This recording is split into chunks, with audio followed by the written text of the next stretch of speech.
কোন লোকটি আল্লাহর কাছে সবচেয়ে বেশি পছন্দনীয় আর কোন কাজটি আল্লাহ তাআলা অনেক বেশি পছন্দ করেন।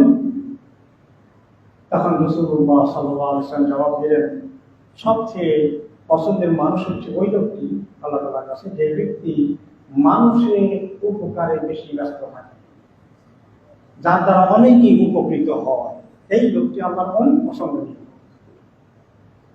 আর তুমি যখন কোনো মুসলিমকে সাহায্য করে, হেল্প করে, তাকে খুশি করে দিলে, এই কাজটি আল্লাহর কাছে অনেক প্রিয় কাজ, অনেক পছন্দের কাজ।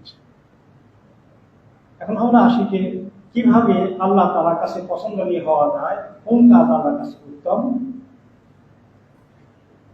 এখন এই এক নম্বর হচ্ছে মানুষের উপকার করা। সোজা কথা, এখানে উপকার করলেই তো কারণ সে খুশি হয়। এই উপকার করাটা কিভাবে উপকার করতে পারি? উপকারটা হলো স্পিরিচুয়াল অ্যান্ড ফিজিক্যাল। মনের দিক থেকে আন্তরিকভাবে মানুষকে, আত্মিকভাবে আত্মার দিক থেকে খুশি করা হচ্ছে বস্তুগত দিক থেকে খুশি করা। এখন আত্মার দিক থেকে খুশি করা, কারো উপকার করা, এর মধ্যে সবচেয়ে বড় যেটা হয়, যে লোকের ঈমান নাই তাকে ঈমান সম্পর্কে দাওয়াত দেওয়া, যে লোকের আমল নাই তাকে আমল সম্পর্কে দাওয়াত দেওয়া, যে লোক নামাজ পড়ে না তাকে নামাজের জন্য নিয়ে আসা, এটি তার সবচেয়ে বড় উপকার।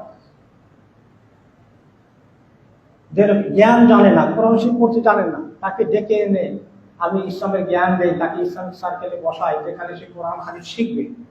সে কোরআন পড়তে জানে না, আমি তাকে বসে বসে কোরআন পড়াই, বা কোরআনের হালাকা যেখানে আছে, বয়স্কদের জন্য শিক্ষার ব্যবস্থা, তার ছোট বাচ্চাটা রাস্তায় ঘুরে বেড়ায়, কোনো মক্তবে যায় না, মক্তবে যাওয়ার পয়সা নেই, আমি তার ছেলেটাকে মক্তবে ঢুকিয়ে দেই, কিছু তাকে ফি দিয়ে পে করি।